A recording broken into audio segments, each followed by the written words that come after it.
Dirk,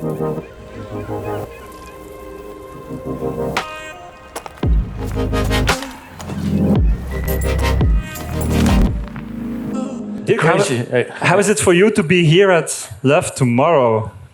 I love it because I was born here, you know? I come from Boom. I was born here. I was raised here. Probably I have been swimming here in this area because there were pits of the clay industry 50 years ago. And in those pits there was water, and you could, in the summertime, you could swim in it. So this was your playground? This is my ground. This is my home. It's not only the holy ground, it's also the Dirk De Wachter ground. Right. So yeah, it's wonderful to be here. Yeah. And how was life in that time here in Boom? How was it to grow up here? Very boring, in fact. Yeah. So when I grew up, I was thinking I have to go out as soon as possible. I have to leave the small town for the city. So it was very boring. So it's great to come here and see that it is not boring anymore. Oh. But you're considering coming back to Boom? To live here. Yeah. You live in Antwerp now, I think. I live in Antwerp. It's a small city, but it's just big enough to live in. Yeah. Okay. Yeah. For me, for me personally. No, I would never come back to Boom. No. Just for today. Sorry. Dirk, how are you?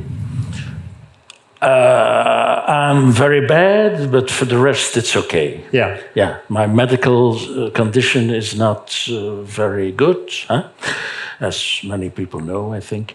But I feel okay. I feel good. I have a good life.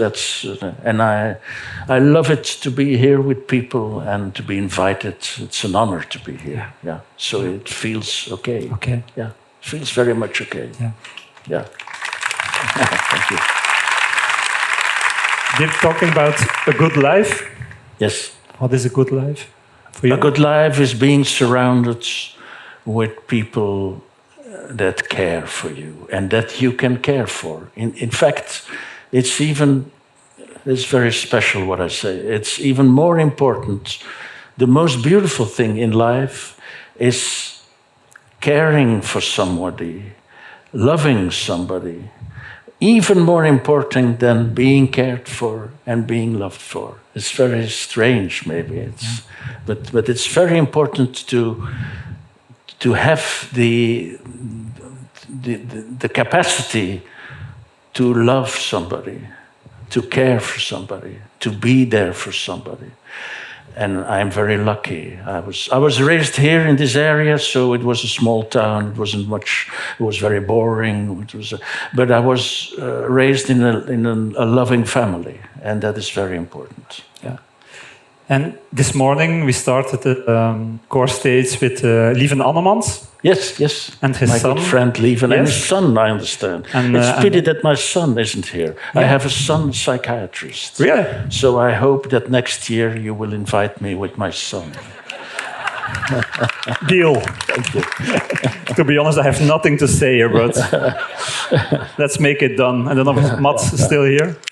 Mats, are you still here? Yeah, consider it done, Dirk. Yeah.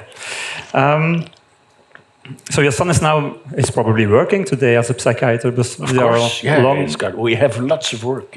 A lot of waiting lists also, Dirk? Yes, yeah. What's wrong with our society that so many people need help? What's wrong? It's wrong now. It's a bit pessimistic to say what's wrong. Some things are not perfect, and the waiting lists and the fact that I have too much work has to do with the fact that some things in psychiatry in our society are not perfect. So we can do better. The fact that we have so many problems in psychiatry has not to do with the brain, but it has to do with the context. It's a very stressful context where we are under pressure. Most of us are under pressure. And we don't have the capacity to cool down and take it easy. And then very important, to be connected with others. That is the most important thing, being connected with others. In physical reality, not only being connected with your smartphone, with followers or things like that, but being connected in real life. Yeah. And also being near each other and touching each other. Yes. It's also that kind of connection, right? Real.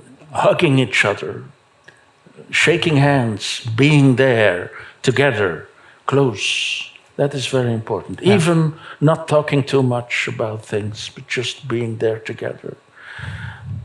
This evening, I have a talk and a musical experience with Mauro Pavlovsky, yes. You know. He's a lovely man. And we walked around here and we lost our way. We were totally lost in this area. And it was a wonderful afternoon.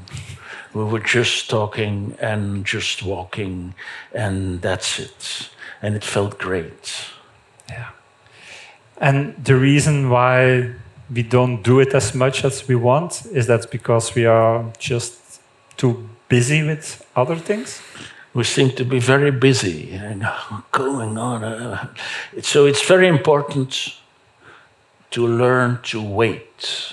It's very, very important. My name is De Wachter, you know.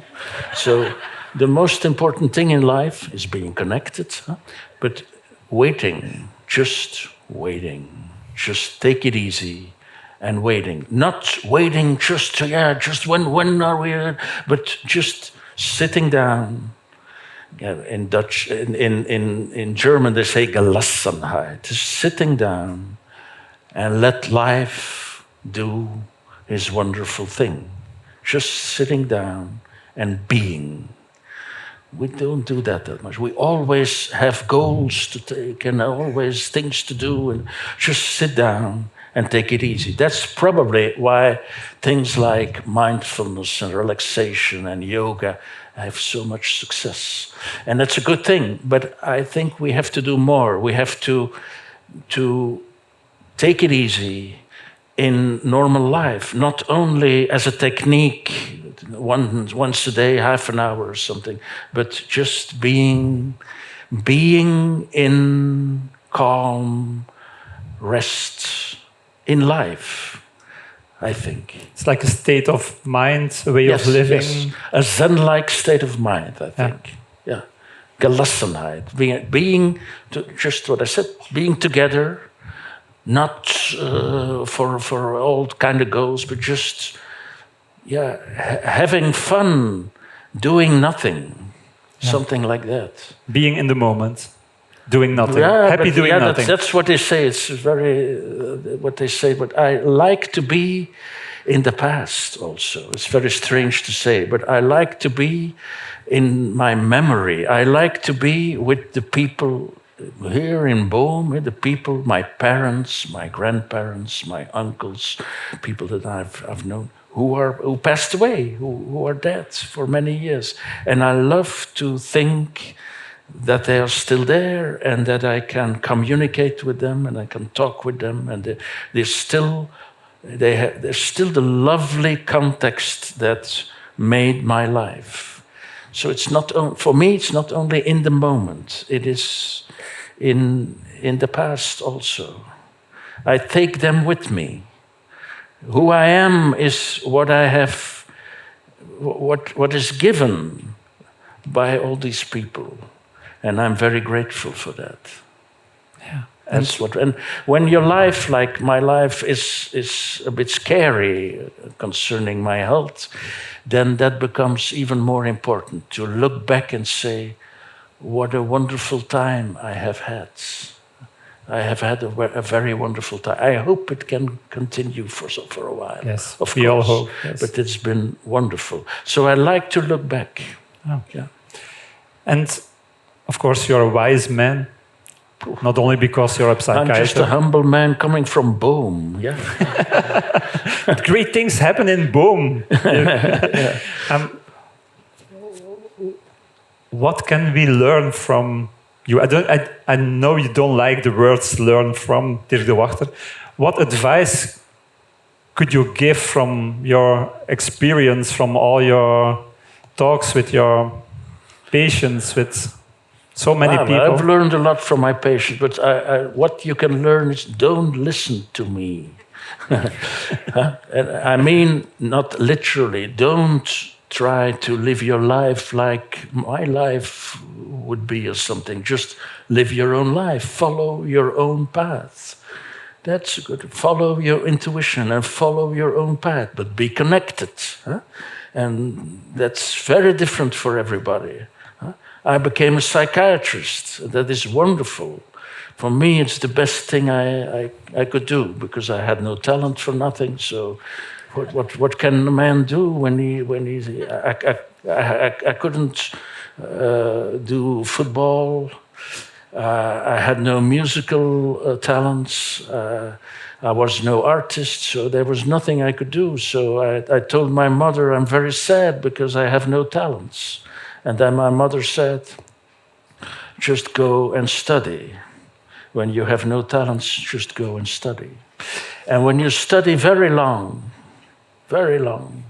then you become a psychiatrist. Yeah. That's how it's been. And now I see those artists and those musicians and those football players in my consultation, and they tell me that life is very hard and things like that.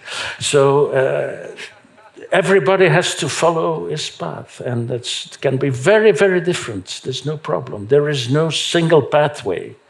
But there is the principle, they think, of connection, of interaction. That is universal, I think. And though we live in a world that is hyper-connected, connected, but electronically connected. Yes. But that's what I mean with the real connection. What in the Netherlands they call huidhongers, skin hunger. I think that is that's a bit strong, but I love to say strelingsstreven. Touch the skin of the other. I think it's very important that we are nearby and that we can feel each other, especially in difficult moments. Of course, when you're happy and everybody is great and everybody has fun, then there's no problem. But when we have a problem with our health or with our children, or parents, or with your boss, or with other people, or when there is a problem, then you need the other. Then you need the feeling not to be alone. And then you need this feeling literally with someone nearby, I think. Maybe I'm wrong, and then, okay, then you think your own thoughts. But that's what I think, yeah. That's the story about La Petite Bonté. Yeah. Levinas. Yes. The small touch. The soft touch. Yeah, Emmanuel Levinas is a very, very, very complicated philosopher. So don't read Levinas. You become very frustrated. I had the luck to read those books with the philosophers in Leuven who are very smart and they understand and they could explain me. So then I thought, oh, yes, it's genius thoughts. But read secondary literature on Levinas. And he says the most important thing between people is the other. So it's the same thoughts that I had intuitively. So the other, the face of we are in the face of the other. And then the connection is made by what Levinas calls la petite bonté, not enormous tasks or fantastic realizations, but just looking each other in the eyes, just doing a small gesture, just a little help, just a little small gesture like a smile, like a touch. That is the essence of life. That is what it's really about. That can make or break big decisions also in politics and things like politicians who can match and see each other in the eyes. They can make peace and things like that. So it's extremely important for everybody, because many people say, well, I'm just a small man. Who am I? What can I do? I come from Boom. I'm a humble man, just like me. What can I do? The others have to do it. The politicians have to do it, or the doctors, or the journalists, or I don't know, the musicians. No, everybody can be there for another. Everybody can mean something for the other. It's extremely important as a fundamental thing in life, I think. And probably more than ever.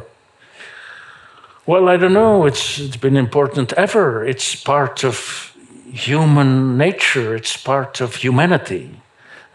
Humanity is togetherness, I think. I think that the basic thing of humanity is the connectedness, the social connectedness of the human man, I think. And is it possible that events like Love Tomorrow, Tomorrowland, it's about getting united, getting together with people from all over the world, not on a digital way, but in a physical way, meeting each other, listening to music together, dancing together?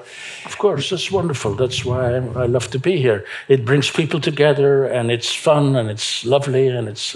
But even more important, I think, is that some people can meet in a small corner and talk to each other, one another, and say, "Well, you know, I have a small problem with my children, with my father, with my health."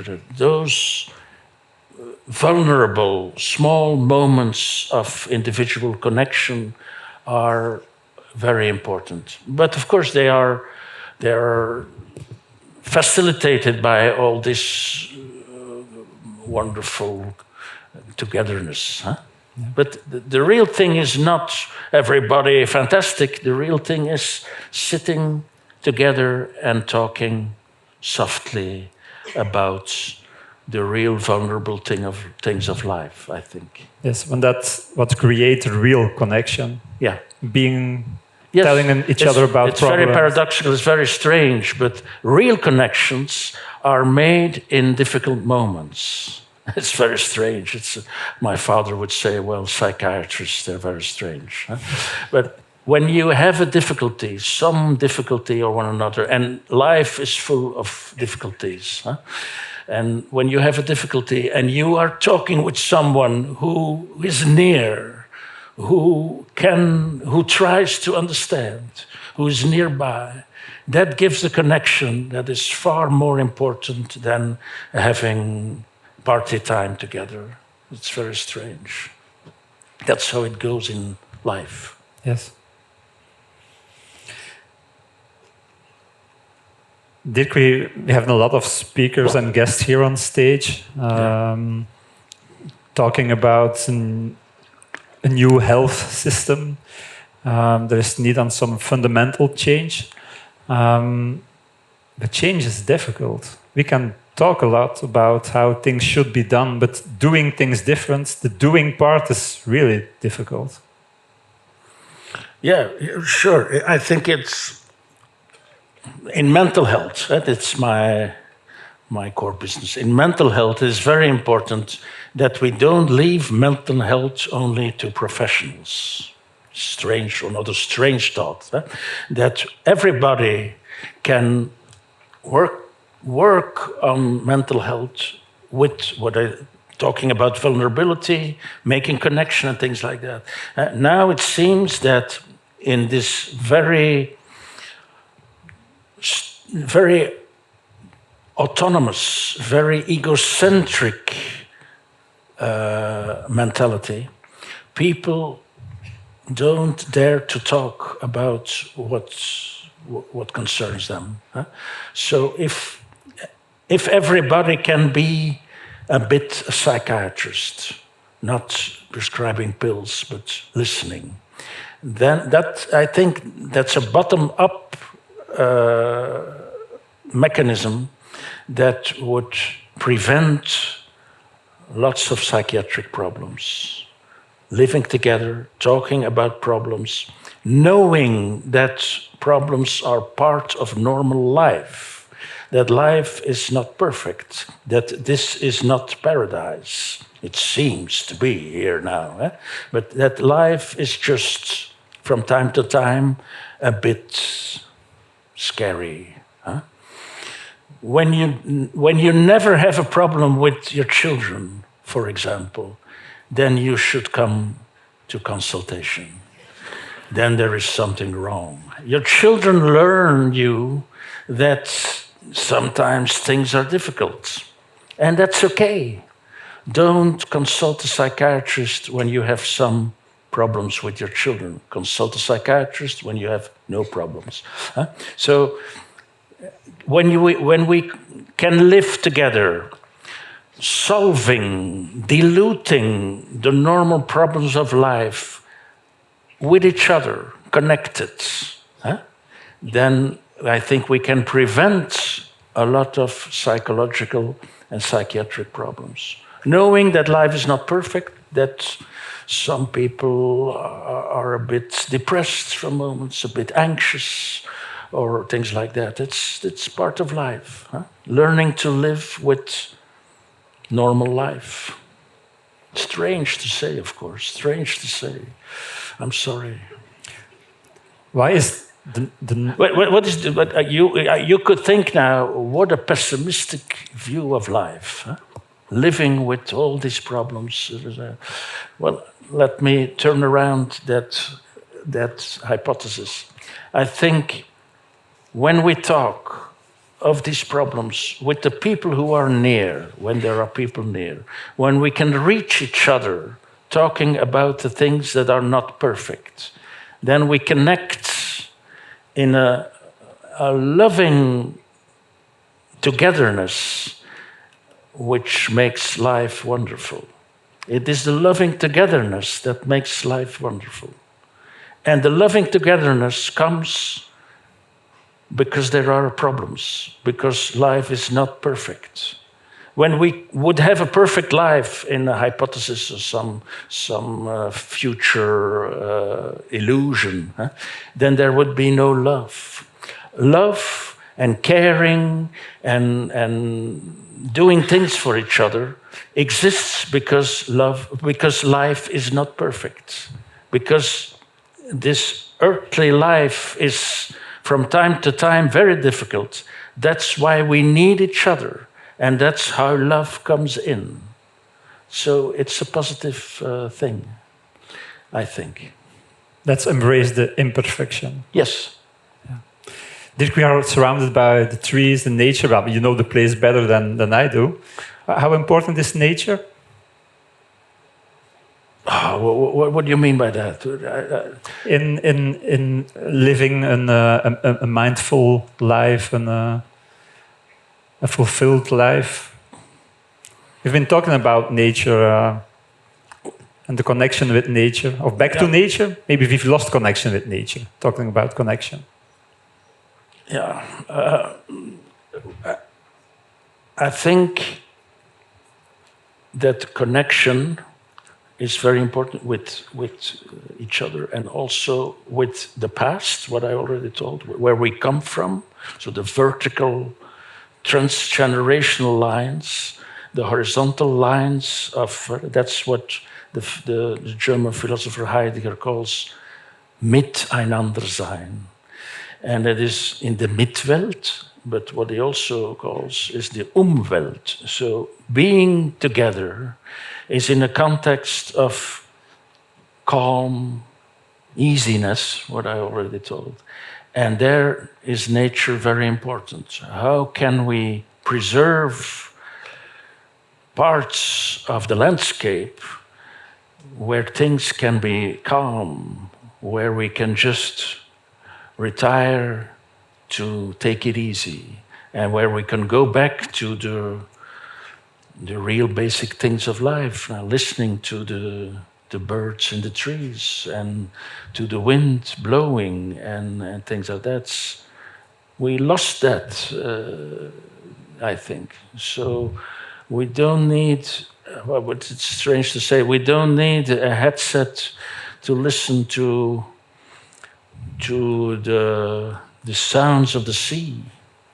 We have to go to the sea, our feet in the water, and walking around. Very often I give patients the consulting to go to a forest or to the sea and think about the partner that they lost or something. That's yeah. And their nature, of course, silence, and the real basic things of life, like ground and grass and trees, and they are very important. When you walk in a forest, there you see that those trees, they were there long before you, and they will be there long after you. And that makes you humble, and that makes you feel good. That things go on and on and on, even when you disappear. I can imagine that thinking about that is also creating a bit of anxiety, thinking this way about this life is temporarily. And then, well, it's not anxiety. It gives for me, it gives no anxiety.